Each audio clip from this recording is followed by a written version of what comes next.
میرا یہ سوال تھا کہ ایک اور واقعہ سنا دوں. ہمارا ایک ڈرائیور تھا جامعۃ الرشید میں, وہ ڈیفینس میں چوکیدار تھا, اور چوکیدار بھی 90s میں.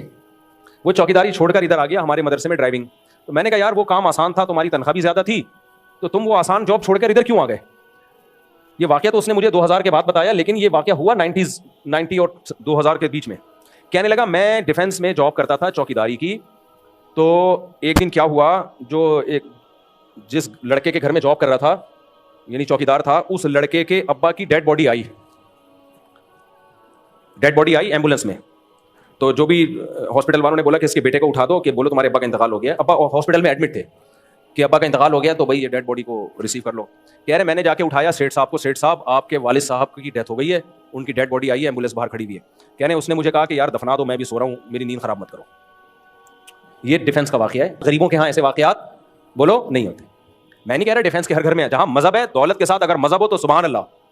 جیسے جو کینیڈا اور امریکہ میں صحیح مذہب کو فالو کر رہے ہیں, ان کی 10 انگلیاں گھی میں ہیں, ان کو دین بھی مل گیا, دنیا بھی مل گئی. ہمیں کینیڈا امریکہ سے کوئی بیر نہیں ہے, ہمیں یہ ہے کہ میرے بھائی مذہب مت چھوڑو مذہب, تو یہاں رہ کے مذہب چھوڑو گے برے حالات ہوں گے. تو کہہ رہے ہیں یار میرے وہ پٹھان تھے ڈرائیور, کہتے ہیں ہم لوگ تو کئی سال باپ کا غم نہیں بھولتے. باپ کی میت ہو جائے اور تیرا باپ ہسپتال میں مر رہا تھا, تو گھر میں پڑا ہوا سو کیسے رہا ہے؟ غیرت مند آدمی تھا, کہہ رہے میں نے جاب ہی چھوڑ دی. کہہ رہے میں نے کہا میں بھی ان میں رہ کے ایسا نہ ہو جاؤں. تو یہ ہے, سمجھ رہے ہو, یہ ہے.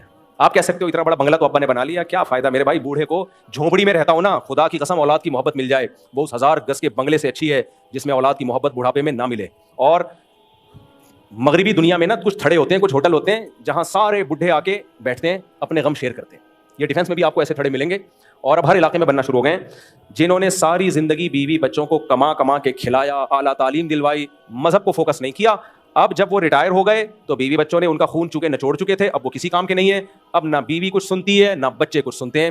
اب وہ سارے بڈھے اپنا غم شیئر کرنے کے لیے بیٹھے ہوئے ہوتے ہیں. ایک علاقے میں ایسا واقعہ ہوا, ایک بوڑھے اٹھ کے گئے, گھر میں ہارٹ اٹیک ہو گیا. تو کسی نے کہا لگتا ہے کوئی کسی بزرگ نے کوئی بات کہہ دی ہے, دل پہ لے گئے ہیں. تو یہ بہت ہو رہا ہے الحمدللہ, اللہ معاف فرمائے, الحمدللہ نہیں کہنا چاہیے, کیونکہ انہوں نے مذہب نہیں سکھایا. تو اب نہ بیوی مانتی ہے نہ اولاد مانتی, 2 ٹکے کی اوقات نہیں ہے, کیونکہ نہ چھوڑ لیا انہوں نے. اور بھی کئی واقعات ہیں, میں سنانے بیٹھوں گا صبح ہو جائے گی, واقعات ختم نہیں ہوں گے. اس لیے ابھی سے 4 شادیاں کرو, دبا کے بچے پیدا کر لو.